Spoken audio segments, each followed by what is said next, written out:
are granted an opportunity to speak, and when eating and drinking. We all know that we're not off the hook when it comes to COVID-19 infections and ordinary flu, since it is winter season in South Africa. We've made arrangements, and our medical personnel is on site to guide on the procedures for testing, isolation, and hospitalization.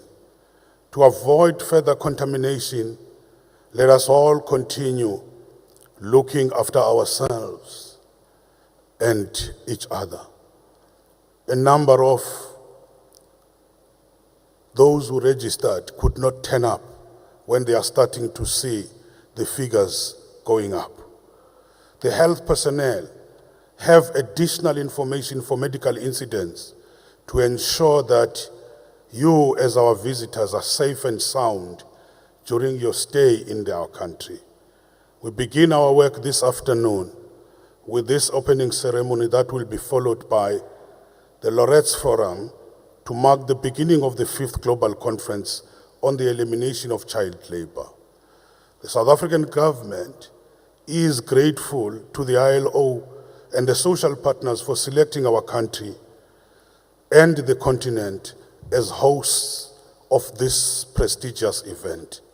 The conference comprises the high-level panels that will focus on the root causes of the child labor and the necessary policy responses that will assist the ILO member countries to accelerate our march towards 2025, which is the deadline that the UN General Assembly set to end the child labor in terms of target 8.7 of the Sustainable Development Goals.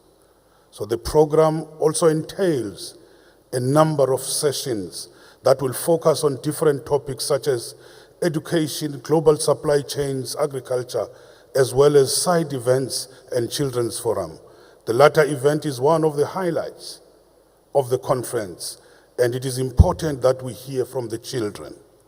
The conference will end with a legacy forum which will feature the current and the previous host of this conference, which will discuss what needs to be done to keep the resolutions alive, especially in the context of 2025 deadline.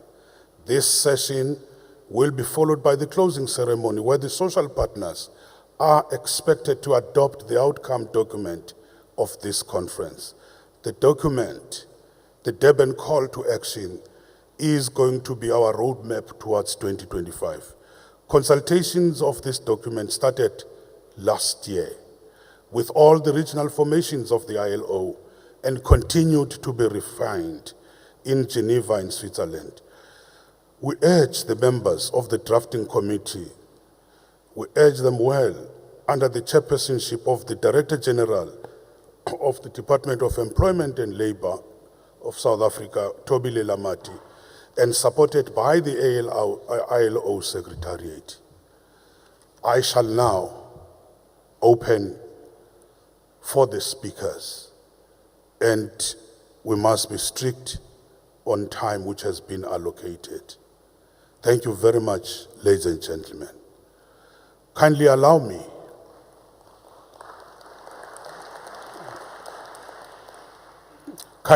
me to welcome the first speaker to take the podium, which is representing the host province, Premier Sihle Zikalala of KwaZulu-Natal. Give us the welcoming address.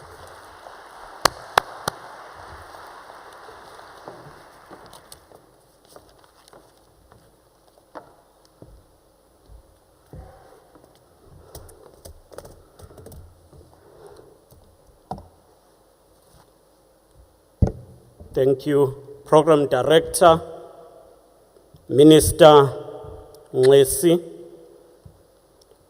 President of the Republic of South Africa, His Excellency President Ramaphosa, Vice President of the Republic of Namibia, His Excellency Chilima, former Prime Minister of Sweden, His Excellency Stefan Laffer, Your Excellencies, joining us online, the Deputy Secretary General of the UN, Mohammed, the Director General of the International Labour Organization, Mr. Ratha, the Mayor of eThekwini, Councillor Kaunda, MEC for Finance in KwaZulu-Natal, MEC Dube Ncube, all ministers who are here from South Africa and all other countries, compatriots and all delegates who are following this proceeding online. Greetings from KwaZulu-Natal, South Africa, in this Africa Month that marks the 59th anniversary of the founding of the Organization of African Unity and its successor, the African Union. It's a matter of great honor to us that we are able to welcome you to this august body of the International Labour Organization, to KwaZulu-Natal, to South Africa and our continent. The records recorded in the annals of history for South Africa's freedom are the intervention of various international bodies, including the ILO and the solidarity of workers all over the world. In isolation of the apartheid regime and the defeat of racial oppression. Addressing the ILO after his release from Robben Island in 1991, former President Nelson Mandela said, as I quote, "History will surely recall that there are very few other issues which united humanity as much as did the opposition of the nations to the apartheid crime against humanity. The actions that the international community took to express its revulsion against this crime are part of the equation of struggle which has taken us to the moment of hope and confidence which we have reached today. In this context, we would like to take this opportunity to salute the International Labour Organization for its enormous contribution to our common struggle," close quote. I'm sure that those words are still relevant even today. The elimination of child labor is a new terrain of struggle, as underlined by the laureate Kalasha Sataj eloquently summed it up when she said, "Child labor perpetuates poverty, unemployment, illiteracy, population growth, and other social problems," close quote. Members of this distinguished conference, we hope that the days ahead will give us more attention to issues, will draw more attention to issues and the content of this challenge we are facing as the globe, the challenge of the child labor. But during the 28 years of democracy in South Africa, we have worked hard to protect and advance interests of the most vulnerable in the society, our children. The institutions of democratic state have served as a tool for fundamental socio-economy, where we can point to the progress we've made since 1994 in delivery of schools, homes, clinics, roads, libraries, and access to one of the most far-reaching social security net in the world. Day by day, we work toward achieving the promise of our Constitution and the laws of our land, which enjoin us to honor human dignity and to create a thriving human rights culture. In this context, a better life for all citizens, especially children, women, people with disability, is a leading priority of our government at all levels, especially local, provincial, and at an international level.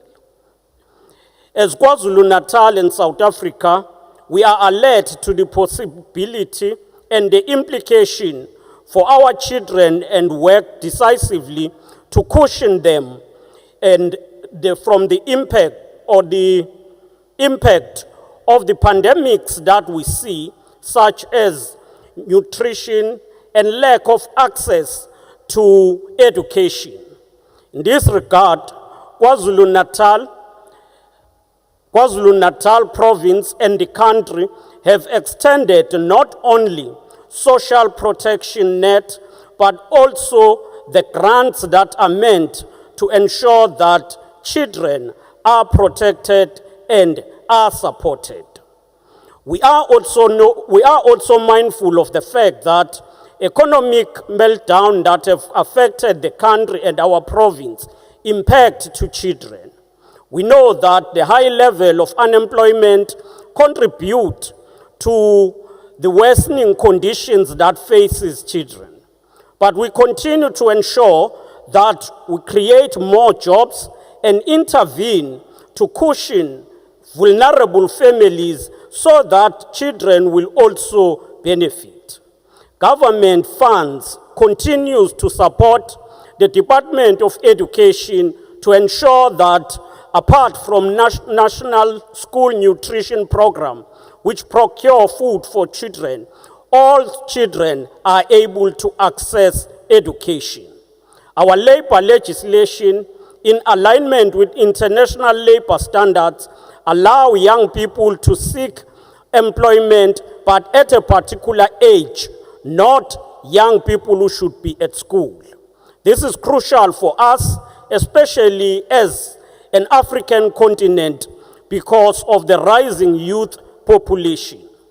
To fight youth unemployment, in this year's budget allocation, KwaZulu-Natal prioritized the rollout of education infrastructure, the strengthening of training and skills acquisition. Our main goal is to make young people capable of sustaining themselves with education and skills. Children are dominant beneficiaries of various programs that our provincial government is offering.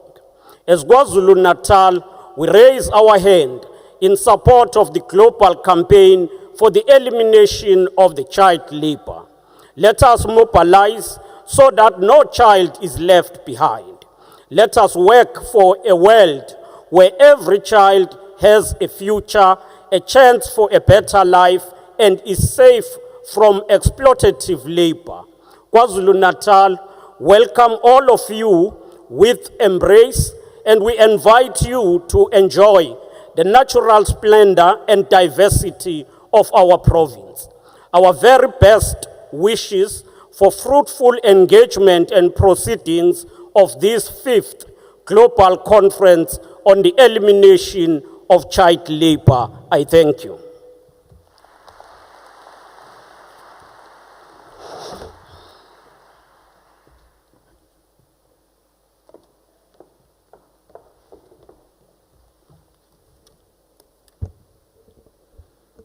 Thank you. Thank you, Mr. Sihle Zikalala, for welcoming us to your house. Colleagues, we are on a virtual, it's a hybrid conference.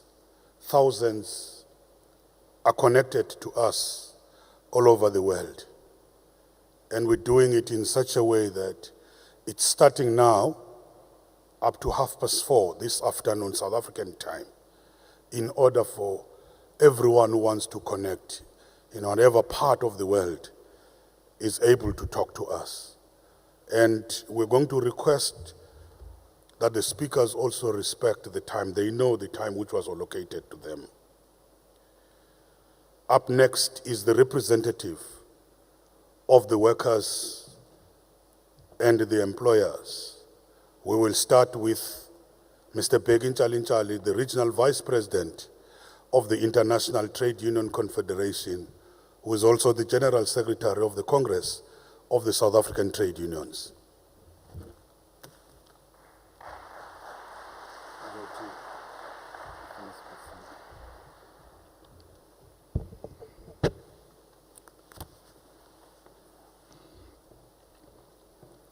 Thank you very much, Program Director. Mr. Minister Nxesi must registered my protest, President, that the Program Director wanted to see my input to okay it before I delivered here. So if I say something that you may not like, it is because as a teacher he has corrected my first speech. Mr. Minister Thulas Nxesi, Your Excellency, the Premier of KwaZulu-Natal, Mr. Zikalala, the Mayor of eThekwini, and the many ministers present here today, the Vice President of Malawi, His Excellency Mr. Chilima. Now I'm a little bit confused. I heard the previous speaker say it is both Vice President of Malawi and Namibia, but it's possible. The Excellency, the Executive Director and the Executive Officer of the Federation of the Kenyan Employers and the International Organization of Employers Vice President, Ms.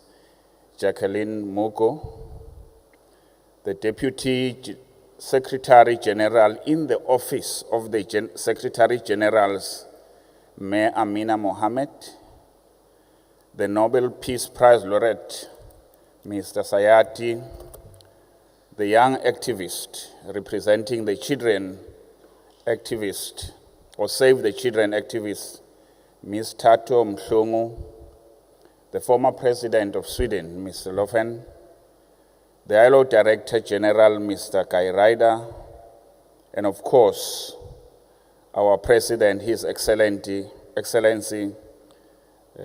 President Ramaphosa, friends, delegates, and our international guests. On behalf of the Workers' Group, it's an honor and privilege to stand before you and say a few words of welcoming to this conference. Like the environmental and climate change campaign, trying to save our planet, the child labor is not an act of God, but a human-made problem, which the culprits, in a differentiated ways, are all presented here, and only us were in a position to eliminate the child labor. Personally, I'm delighted that this panel on the first session is made of general secretaries or secretary generals. Just to remind you that Mr. Zikalala is a former Secretary General of our Youth League. Ms. Amina Mohammed is a Deputy General Secretary in the UN family. The Program Director, Mr. Thulas Nxesi, is a former General Secretary of the Teachers Union. Mr. Kai Ryder is the former General Secretary of the International Unions Confederation. And of course, our President is both the Secretary General and the General Secretary. He's the only one who got these two positions, both in French and English.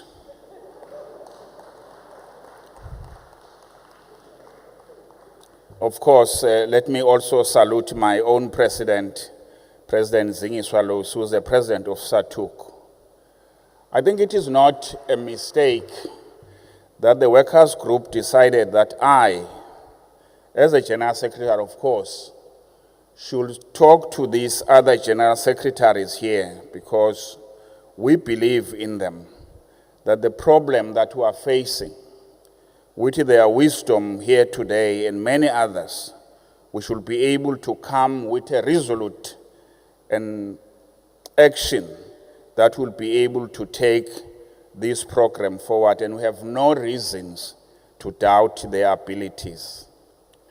The panelists in the different segments are well positioned to share experience, but more importantly, to share ideas how to speed up the process to eliminate child labor, particularly in the increment of child support grant, access to education, and many more that can be done. The situation in South Africa is not different from the rest of the world. While we have significant strides forward on reducing the numbers of working children due to social protection schemes, such as the one in Brazil, free education, no-fee schools, feeding school scheme in South Africa. But in the last decade, we have seen 94 million fewer children in child labor, but that progress is now at risk. The impact of economic crisis, increasing unemployment and poverty, the impact of the COVID, the soaring food prices and energy, the war in Ukraine are all likely to reverse and make the global target to end the child labor more difficult to achieve. But the world is 3 times richer today than 20 years ago, yet 79% of our people are denied the universal social protection. 84% of people say the minimum living wage is not enough to live on, and 81% of countries have allowed violation of the right to collective bargaining. The recent increase in the child labor shows that poverty and inability to absorb economic shocks render our households vulnerable to child labor. And the only way to prevent it is to establish a new social contract between workers, government, and business that ensures that the rights are respected, jobs are decent with minimum living wage, and collective bargaining. Social protection is universal. Due diligence and accountability are driving business operation. We need to rebalance our society to become more resilient against the future crisis, be it environment, health, and conflict related.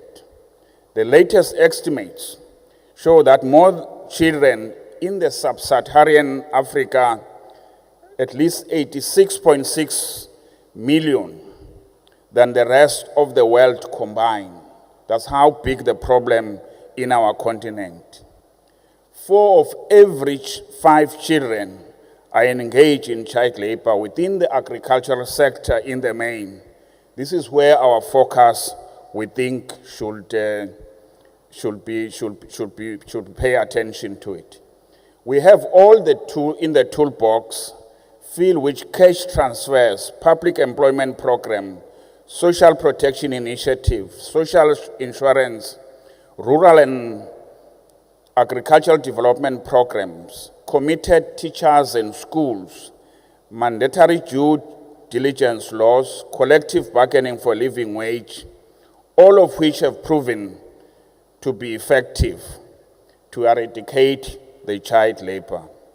Mr. President and all excellencies, we believe we have the wisdom, the power to rescue on the resources to deliver the urgent need required. We wish this conference success. Thank you very much.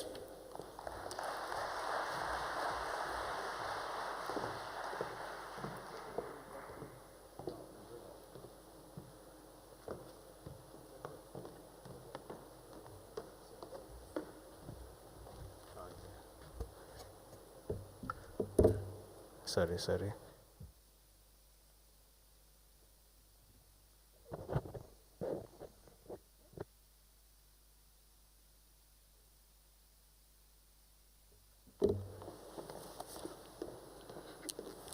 Let's thank Mr. Nchalinchali, the workers' representative, and request the rep of the employers, Ms. Jackie Mugo, the Regional Vice President of the International Organization of Employers and the Executive Director of the Federation of the Kenya Employers. The floor is yours, Madam.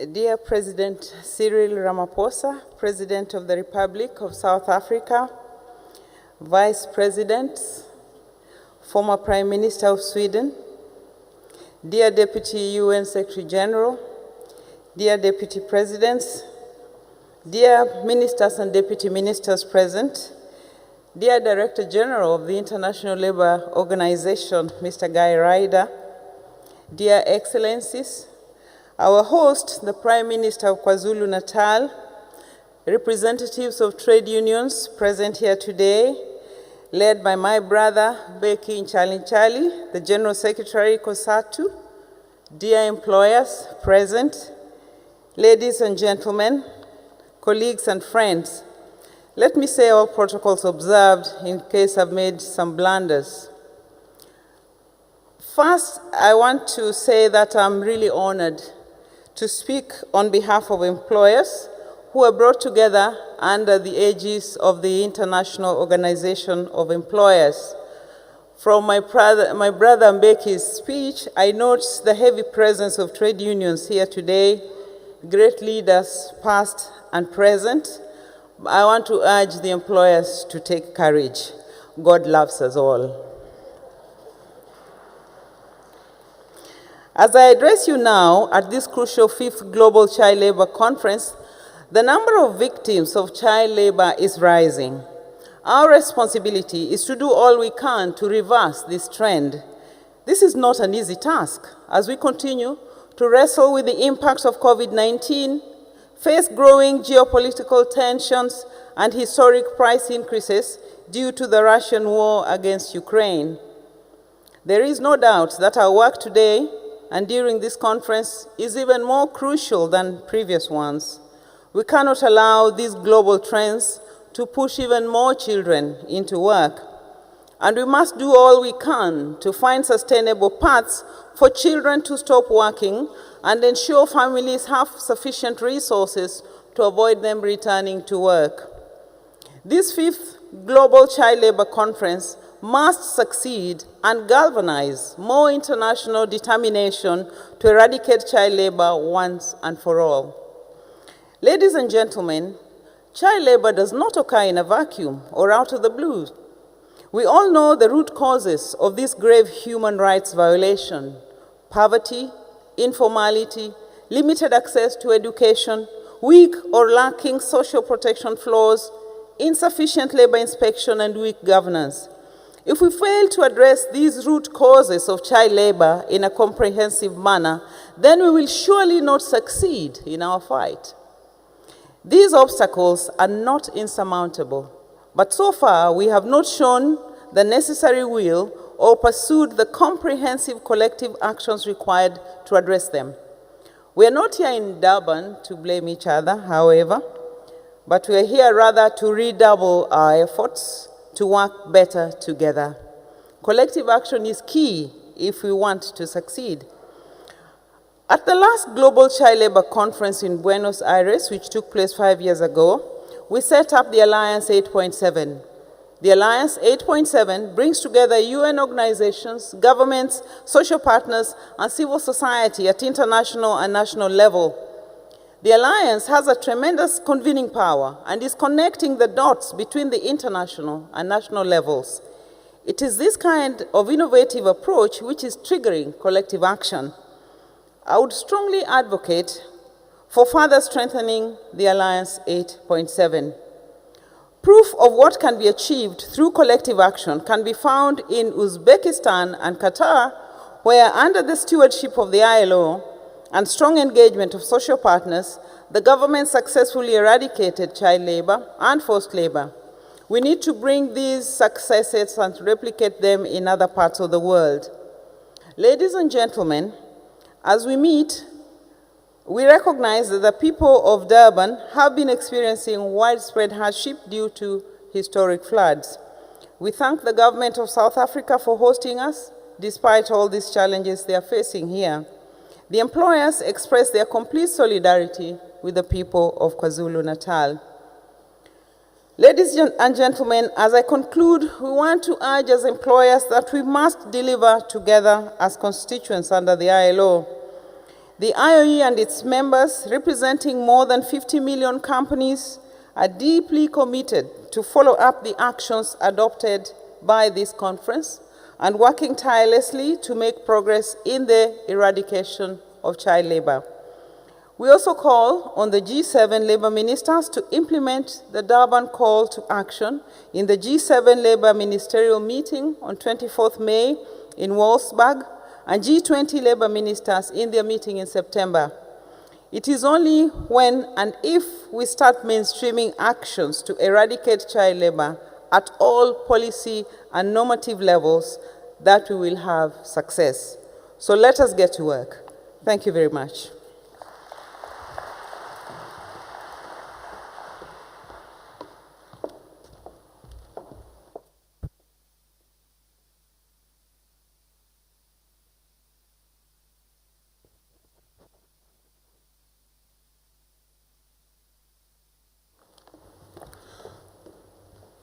Thank you very much, Madam Mugo. As the host, we pushed for children to also be present to add their voice. We have a child ambassador, Ms. Tato Mhlungu, who is coming from the Nelson Mandela Children's Parliament here in South Africa.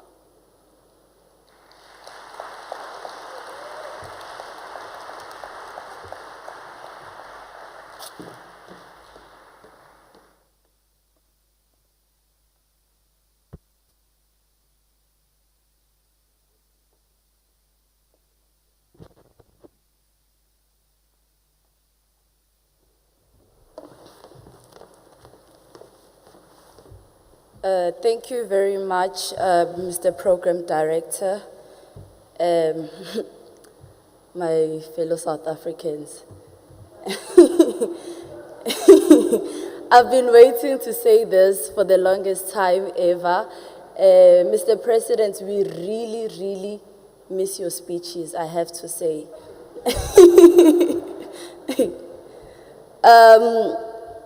His Excellency, the President of South Africa, Mr. Cyril Ramaphosa, the Minister of Social Development, Ms. Lindiwe Zulu, and with her colleagues, the Premier of KwaZulu-Natal, Mr. Sihle Zikalala, the DG of the International Labour Organization, Mr. Guy Ryder, most importantly, the children I am representing. Hello, guys!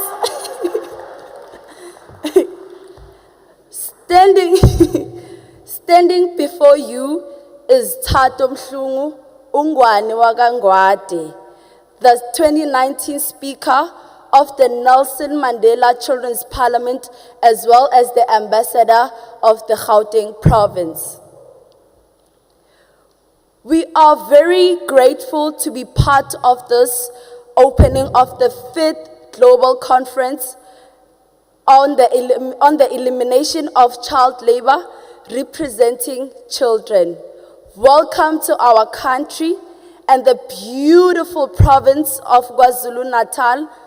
Unfortunately, we have from April been trying to averse the devastation caused by the floods, and would like to give gratitude to our government that has been working tirelessly to provide social relief for victims, especially children. South Africa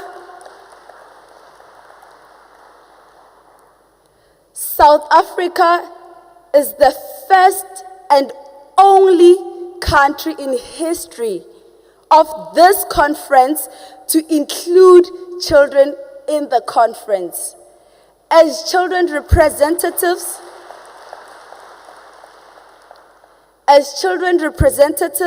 we are very happy and would like to applaud the government of South Africa for giving us this platform to express our views, not only to express, but to present solutions to the issues we as children face.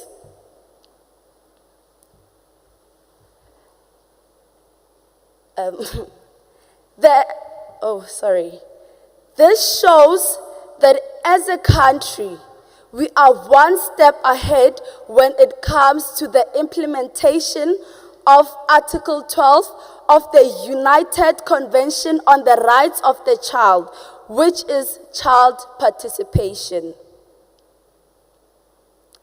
This is a clear indication that South Africa values the principles of child participation, and that, ladies and gentlemen, deserves a standing ovation.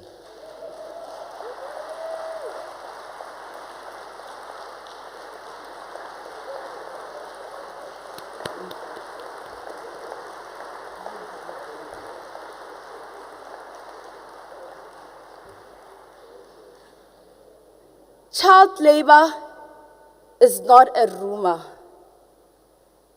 It is real as it is happening throughout the world.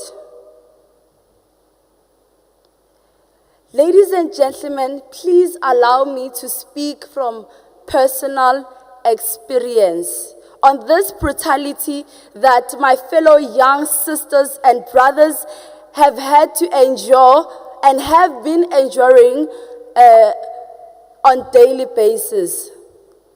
The social issue of child labor has a deep place in my heart, as I have witnessed a very close friend of mine being forced to work and fend for his family at a young age, and that whole situation robbed him of his childhood. The protection of children has been one of those issues that sits close to my heart, and as Child Protection Week is approaching, I cannot emphasize this enough. May we as the country strengthen the protection instruments that protect children not only during Child Protection Week or during COVID-19, but 365 days and beyond. This ribbon that I'm wearing, when you look at it, may it be a constant reminder and commitment for you to continue to protect children everywhere you go. In closing, as children, we request to be included in the panels and discussions that are going to be held throughout the entire week. Please give us the opportunity to lend an ear, as I am not alone.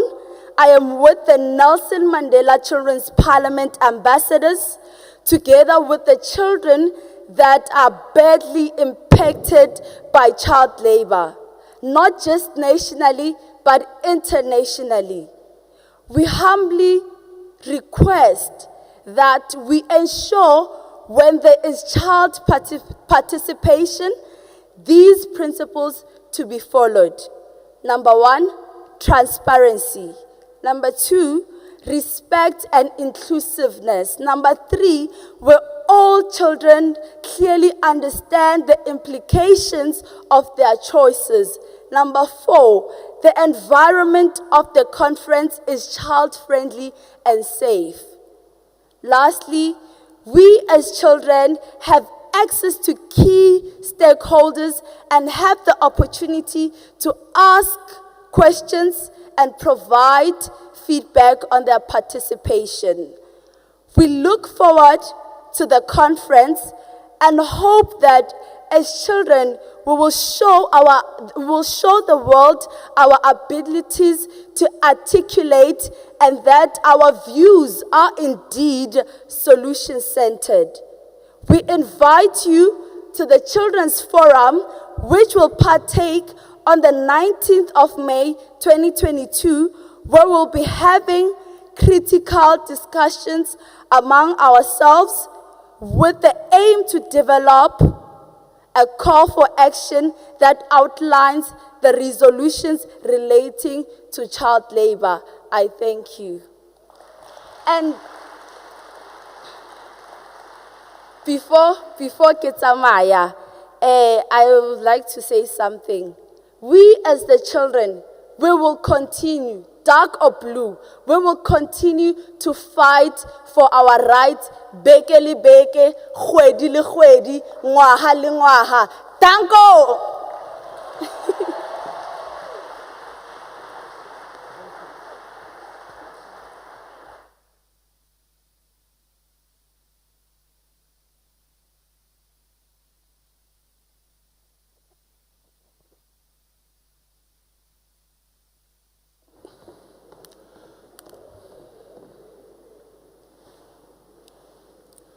Thank you very much, Tato. We've heard you. The conference have heard. We've heard you that nothing for you without you. Nothing for us without us. That's a very clear message. Ladies and gentlemen, we will welcome the next speaker, and that speaker will be followed by a cultural item. We will request the Nobel Peace Laureate, Mr. Kailash Rayati, the children's rights advocate, and the 2014 Nobel Peace Prize winner. Over to you, sir.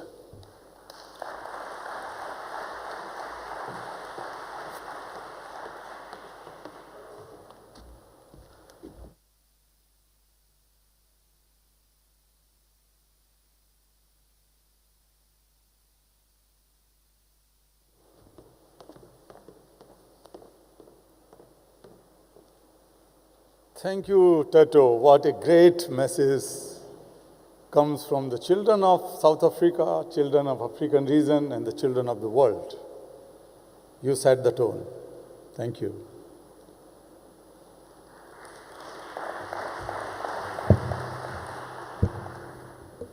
My dear children of Africa and children of the world, Your Excellency, President Ramaphosa, Vice President of Malawi, dear brother and the former Prime Minister of Sweden, Stefan Löfven, dear brother and the Director General of ILO, Guy Ryder, my fellow laureate, Lema, dignitaries, sisters and brothers. It is very significant to assemble here in our first international conference, fifth international conference, in the land of Nelson Mandela. It has a great significance because this is a great reminder for those very fundamental tenets of justice, equality, freedom for every human being that Madiba and Desmond Tutu and many others lived with.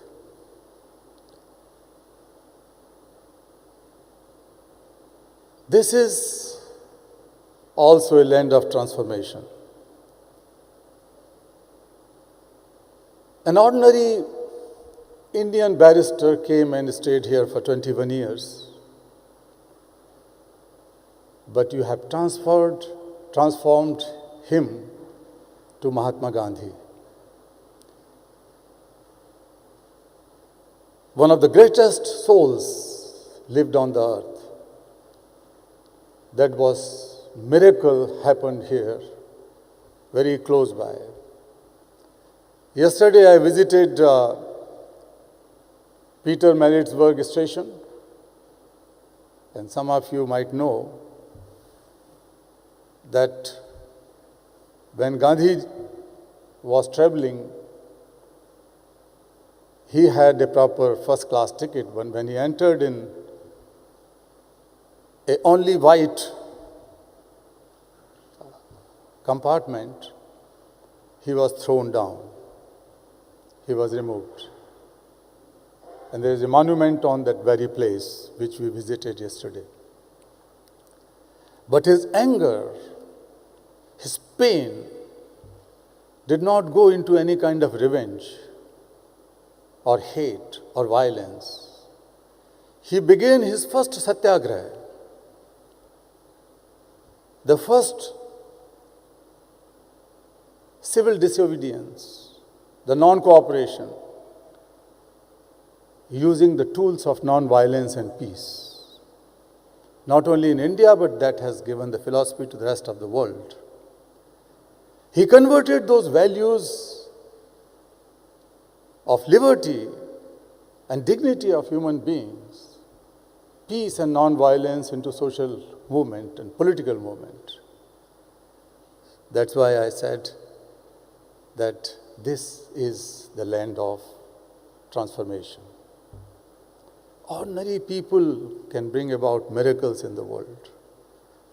So each one of us have come for a purpose here, not just to celebrate something, but frankly speaking, I remember when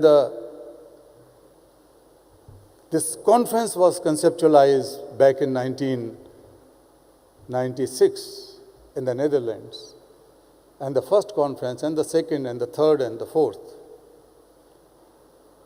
We have big reasons to celebrate. Today,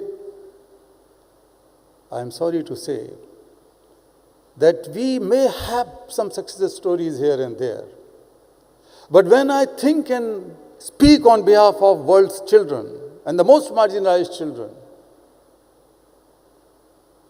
nothing much to celebrate.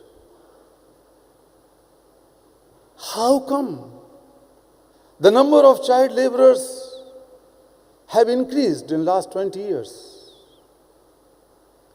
Who will take this responsibility if not each one of us, all of us?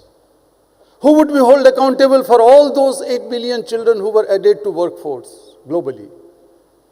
And 16 million children in this region, in Africa, sub-Saharan Africa in particular. We have to reflect. This is not the matter of being depressed, but it's a challenge for us. We have to accept it as a challenge with greater resolve, greater commitment. Dear friends, I had an honor to meet Madiba a couple of times.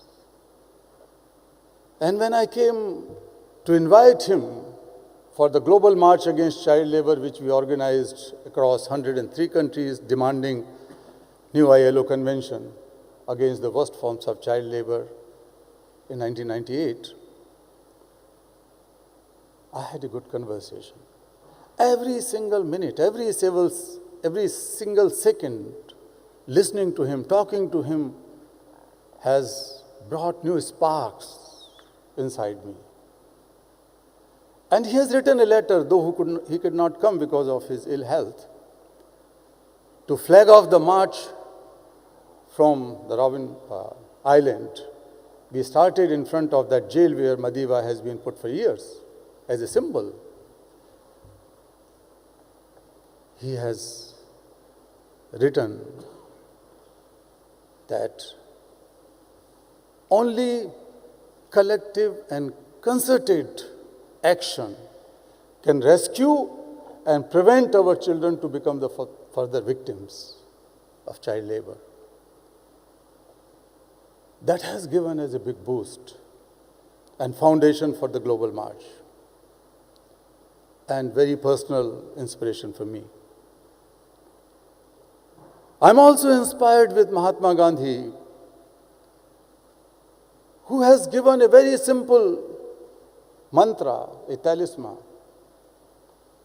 that if you have to measure the success of your policies and programs and your actions, think of the poorest of the poor, the last person of society. And if we are not able to reach out to the last child who was born somewhere in Africa, somewhere in Asia or Latin America or in Europe, in bonded labor, in slavery, who is very vulnerable to be sold like animals or sometimes in lesser price than the animals. If we cannot ensure freedom, dignity, education, health care for that child, we have to think twice. We cannot sit quiet. We cannot sleep comfortably. And therefore,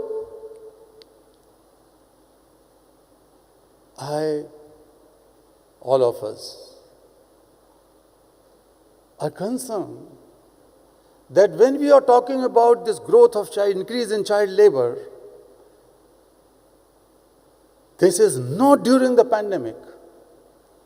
This is 4 years before the pandemic, after our collective commitment to end child labor by 2025. Between 2016 to 2020. It was the time when the world has become $10 trillion richer. Today I am angry to say that one of every 5 children in this part of the world are working as child laborers, whereas in the rest of the world, 1 out of 10 children are working. When we first held our conference, the number of child laborers in Africa and the number of child laborers in Africa now is same between 1997 and now. And in the meantime, the wealth of the world has doubled. You cannot blame Africa. I'm angry to say that this is happening because of a discriminatory world order. I wanted to be more limited in my words, but I am afraid whether it is still the age-old racial discriminatory mindset prevails somewhere. This is my question. It is our collective moral and political and economic responsibility to ensure that African children get their fair share. We cannot end child labor without eradication of child labor in Africa. Africa is the mirror of the world civilization, the world development. Today we are talking about, today means nowadays, the vaccine apartheid. But it must not be the development apartheid. It must not be the justice apartheid. That must not go on. This is intolerable. Dear sisters and brothers,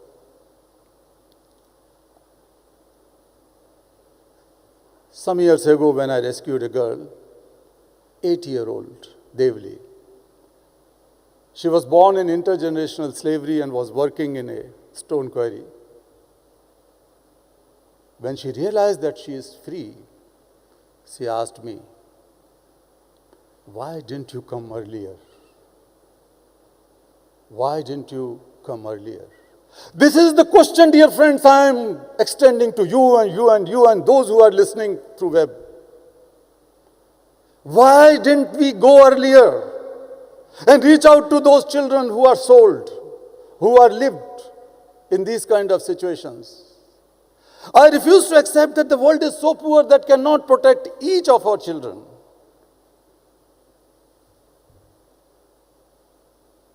We can do. We did. In the leadership of my friend Guy and ILO and many more countries have proven. They may share success stories here. We know what is the problem and we know what are the solutions, what works. But what we need, as Madiva said, concerted action. What we need is courage. You have shown courage right away to host this conference in spite of this pandemic as well as the flood.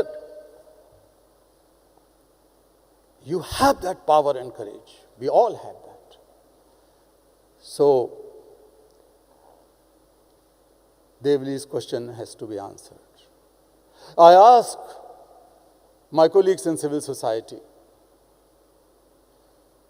how long we will keep on fighting and having differences? How long we will live up with our egos? Why can't we can be compassionate together for our children and come with collective voices? I ask my friends in the governments, may these children not be your voters, but this is the time to rise above partisan politics. This is the time to rise above the politics of vote for our children, because we cannot afford to lose the entire generation. I ask my trade union colleagues, how can we reach out to the most unorganized sections of society whose children are forced to work?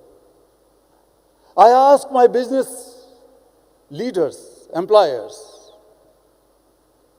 that compassion and profit can also go hand in hand. Ethics and profit can go hand in hand. So let us go for that. I ask everyone sitting here that you are much more powerful.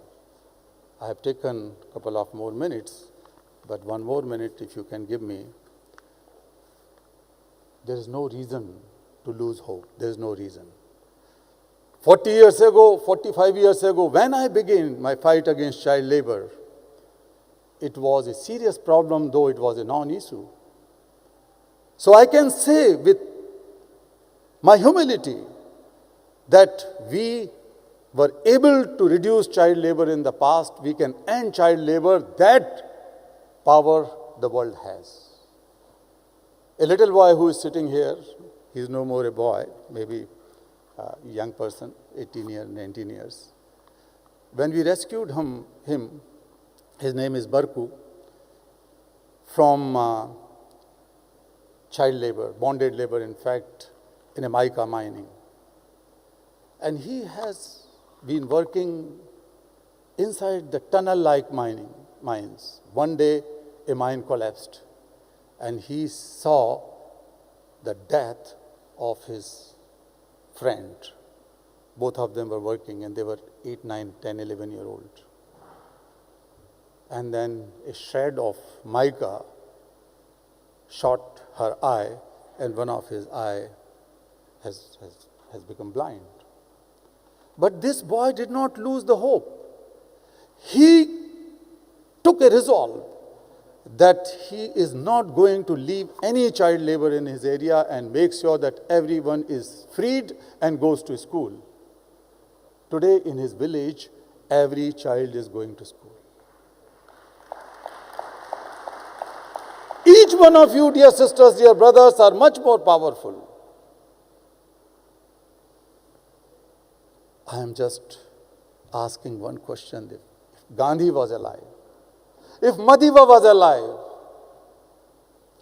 and asked this question to you, what Devli has asked, how would you answer? I humbly, with my folded hands, request you. I request you because I don't want to lose hope. I have believed in you. Don't wait that some miracle will happen. We are the people. This is the time. Place is here. Let us march. Let us march from exploitation to education. Let us march from darkness to light. Let us march from injustices to justice. Let us march for the dignity and freedom of every single human being and every single child. Let us march. Let us march.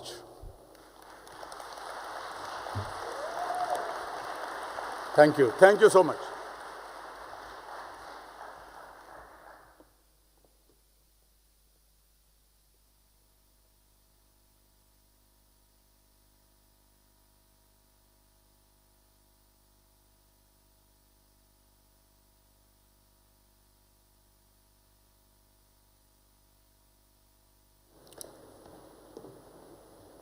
Indeed, Kailash, let us march for the dignity of every child. Thank you very much for that message. Colleagues, we won't take this item now, the cultural event. We will move with our speakers. I want to welcome the ILO DG, Mr. Guy Ryder. The floor is yours, sir.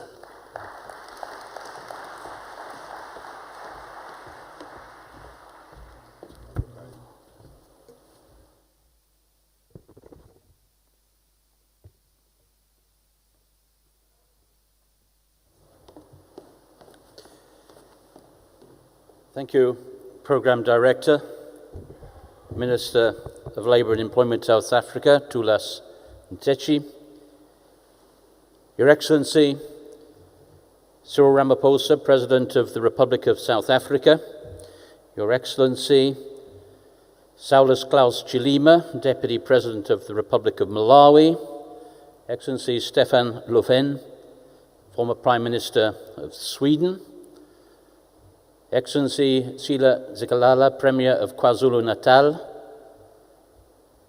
Secretary General Becky Nchalishali, representing the Employers Group of the International Labour Organization, Executive Director Jacqueline Mugo, representing the Employers Group at the International Labour Organization, Kailash Satyarthi, Nobel Peace Prize winner, Misato Mlungu, representing the Nelson Mandela Children's Parliament. Dear participants, let me begin by thanking the Republic of South Africa for hosting this global conference on the elimination of child labour, and most particularly President Ramaphosa for honouring us this morning with his presence. And to the city of Durban, to its people, we must express our solidarity and our support on what we trust will be a rapid path to recovery from the terrible floods of last month. Dear friends, this is the 5th Global Conference on the Elimination of Child Labour, the first to be held in Africa, and the last one before the 2025 deadline for the elimination of child labour set under the Sustainable Development Goals of the United Nations. And so we are in the right place at the right time. The right place because Africa is the continent from where the solutions to the global child labour challenge must and will emerge. The political commitment, the policy innovations and coordinated regional action in the face of these challenges, perhaps steeper here than in any other region, are evidence of that. Africa is an incubator for approaches to tackling child labour that the rest of the world can learn and can benefit from. And this is the right time because the worldwide movement against child labour, as we've just heard, has received a wake-up call. Since our last global conference, child labour has actually increased for the first time since we started measuring at the beginning of this century. There are today, you've heard it already, 160 million children in child labour, half of them in work that puts their health, safety, and moral development at direct risk. 89 million of them are very young, less than 11 years old. And child labour is rising particularly in this age group. And regrettably, and we know it, COVID-19 has made the situation still more difficult. And so the question is, and Kailash has posed it more eloquently than I ever could, will we allow progress against child labour to be stalled or to be reversed? Or will we summon the will, the resources and the vision that is needed to regain momentum and to reach the common goals that we have all set for ourselves? And this conference is a precious and unmissable opportunity to provide a clear answer. The choice, quite frankly, is ours. Now, some may say, some do say, that child labour is an inevitable consequence of poverty and that we must accept it. I believe that to be wrong, and that we never can, never should resign ourselves to child labour, and we don't have to.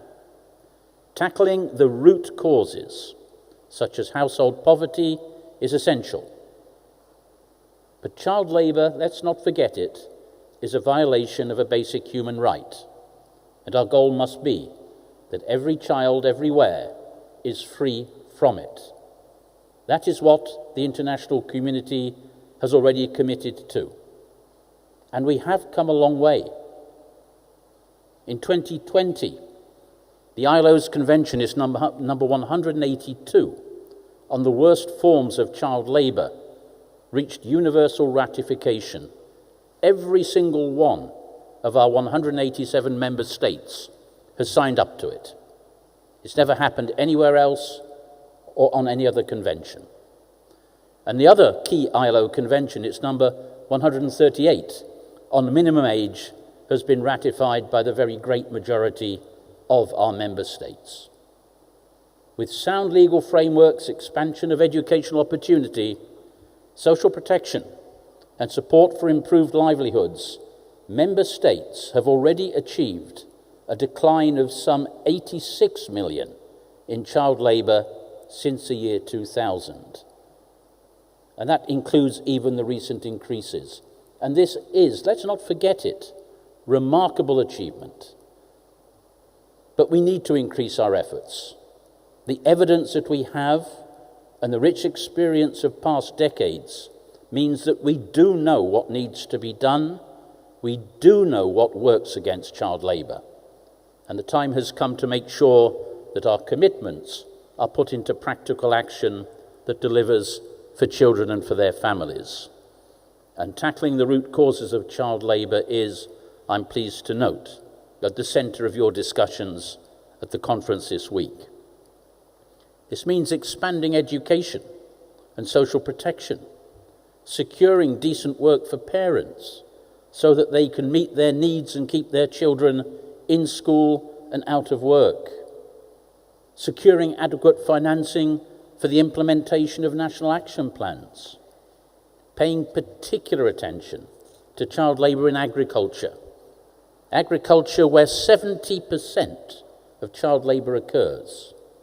And let's also be mindful of the vulnerable groups such as migrants, refugees, and children with disabilities.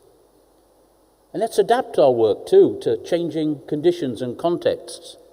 Technological innovation, demographic changes, climate change, globalization. All of this is shaping our rapidly changing world today. And persistent inequalities and democratic backsliding undermine social and economic progress. And I'm obliged to say that the deplorable increase in conflict and mass displacement are hitting children harder than anyone. Conflict and humanitarian crises dramatically raise the risk and the occurrence of child labour, including in its worst forms. And ladies and gentlemen, as the COVID-19 pandemic threatens to reverse years of progress against child labour, children everywhere saw their education disrupted. 2/3 of children have no internet access at home and are missing out on online learning.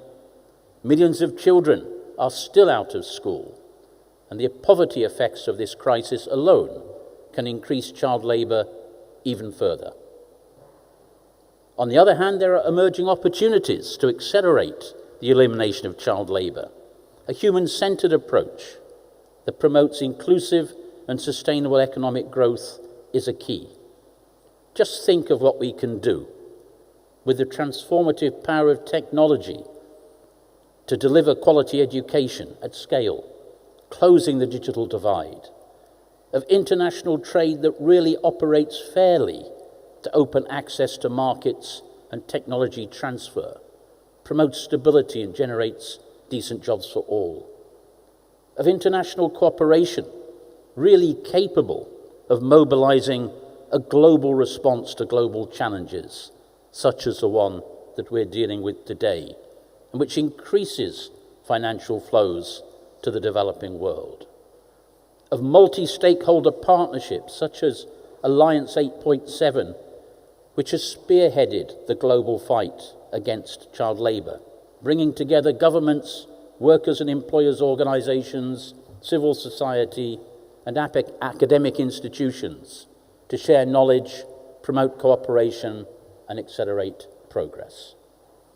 The role of strong workers and employers organisations and labour market institutions, providing protection for all workers and promoting sustainable enterprise, supporting a shift at scale from the informal to the formal economy, of a truly just transition to a carbon neutral economy that unleashes new sources of sustainable growth, protecting the environment and the future generations. Ladies and gentlemen, put all of that together, leveraging the profound shifts in the world of work to achieve our shared goals, requires, I believe, nothing short of a new social contract that puts people at the heart of economic and social policy. And in this, we must keep children's rights at the centre. We cannot allow, because there is a danger, that attention and resources be diverted from the fight against child labour to the many other challenges before us. Now, child labour is by no means restricted to the least developed countries. A lot occurs, indeed the majority, in middle-income countries. But child labour is always related to inequality, to informality, and to poverty. And so our national wealth, if it is to be translated into reducing child labour, if that is to happen, economic growth must be inclusive and benefits distributed equitably. And adults and young people who are above the minimum age for work must enjoy all of their fundamental rights at work, so that they're able to claim a fair share of national wealth, the wealth they help to create, and that includes the right to organise and the right to negotiate collectively. Because child labour cannot be separated from the other struggles of working families. Remember this: more than 2/3 of children in child labour work alongside their parents.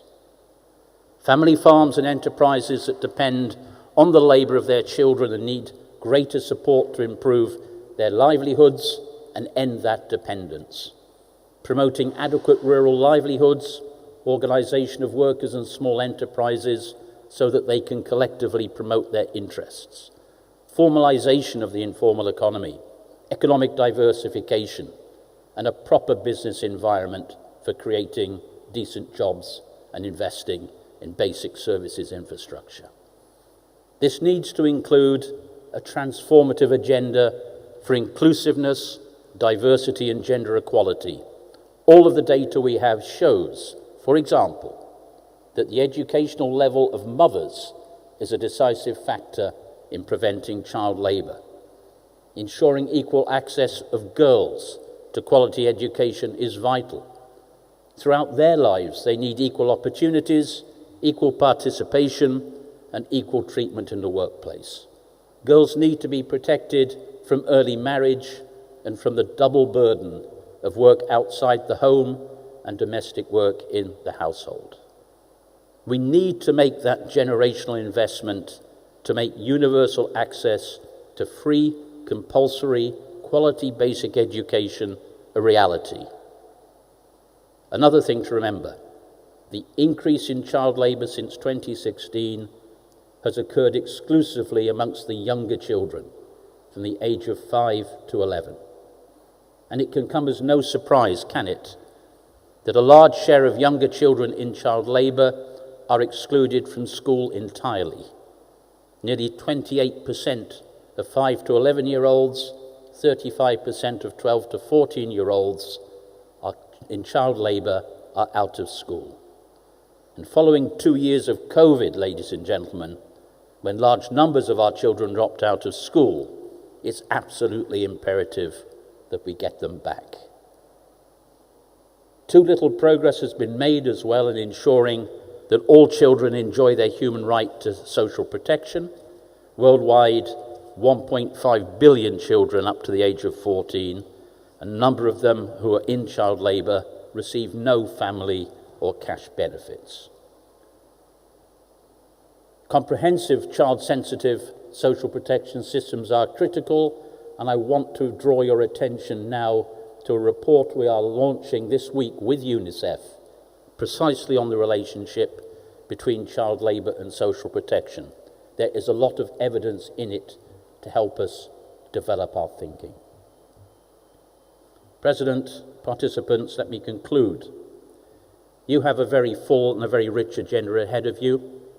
We will take stock of progress made since the last conference in Buenos Aires in 2017, when the Buenos Aires Declaration was adopted, and you will assess what is working, but also the implementation gaps that we need to fill. You will share valuable knowledge and experience. As significant as the proceedings are this week here in Durban, we are all aware that what matters most is what happens, what we do when we return to our homes. The conference will consider for adoption this week an action-oriented outcome document, the Durban Call to Action on the Elimination of Child Labour, and a series of regional and global consultations have helped to shape the draft. I believe it offers a state-of-the-art roadmap for the elimination of child labour and the possibility to monitor your progress. Colleagues, this week, the United Nations Secretary-General, Antonio Guterres, called for us all to rescue the Sustainable Development Goals. Let's start today here in Durban. Child lives matter, policy matters, finance matters, commitment matters, you matter. So let's get to work. Thank you.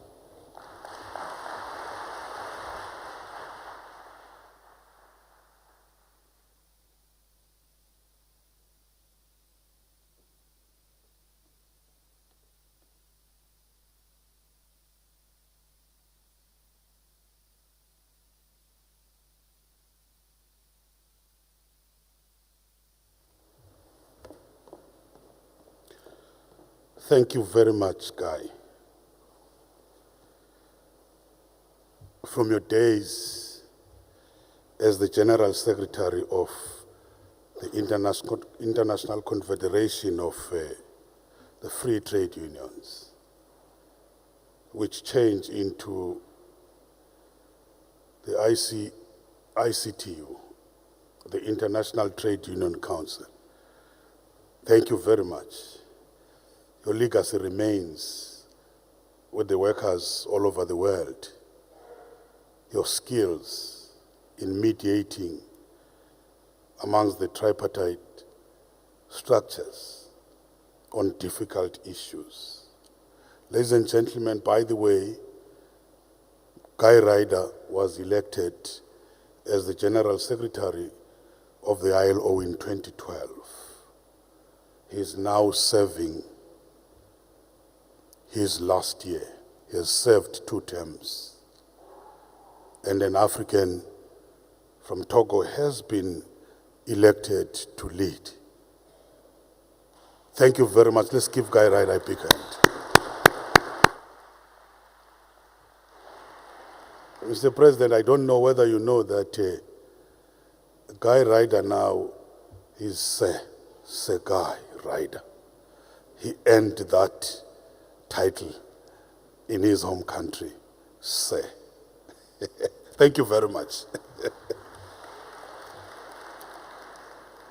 We will now move very swiftly and welcome the representative of the United Nations in the African continent and in the SADC subcontinent, which is Ms. Amina Mohamed, the Deputy General Secretary of the United Nations and Chair of the United Nations Sustainable Development Group. I was told that we will be watching her from a hologram. Are the technical people ready with that message?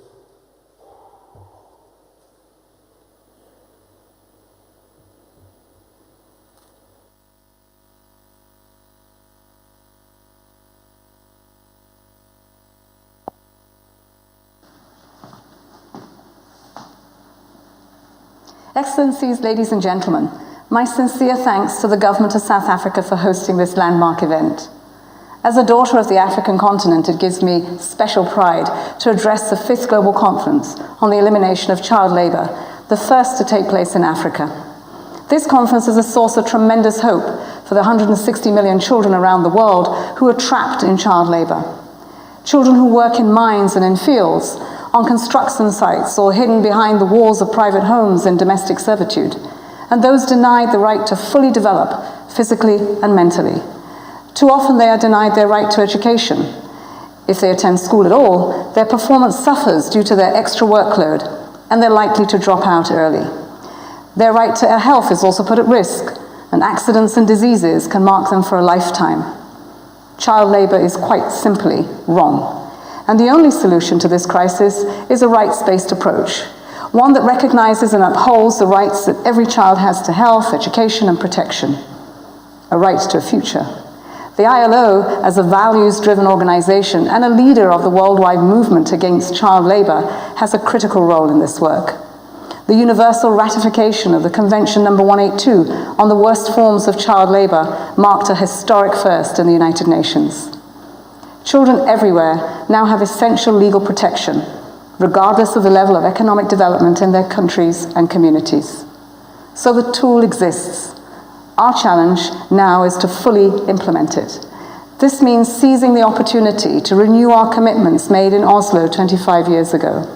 It means actively convening and listening to our civil society partners on the ground who remain steadfast champions in the fight against child labor in every corner of the world, as the efforts of Nobel laureate Kailash Satyarthi in India powerfully demonstrate.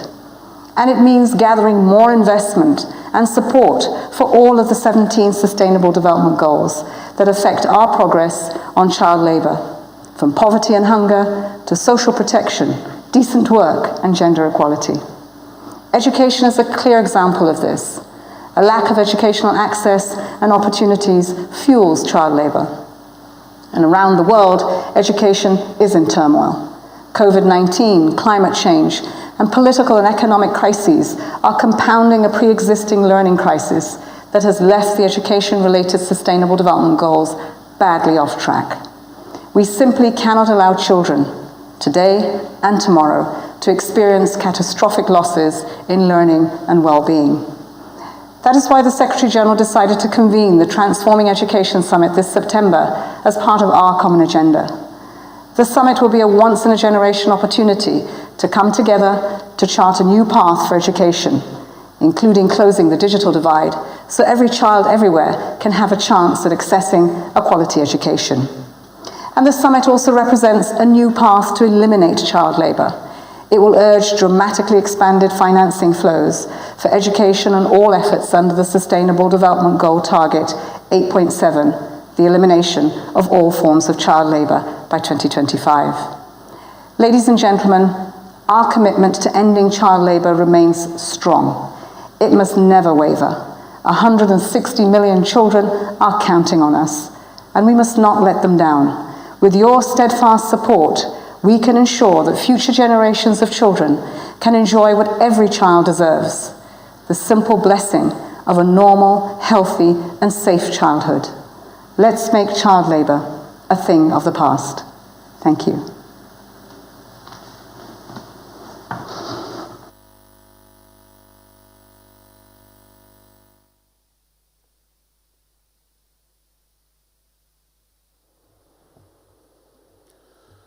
Let's thank that message from the UN. We will move very quickly and now call His Excellency, the Vice President of the Republic of Malawi, Chair of the SADC region, representing also the President of Malawi, and also the message of the continent. Excellency, the floor is yours.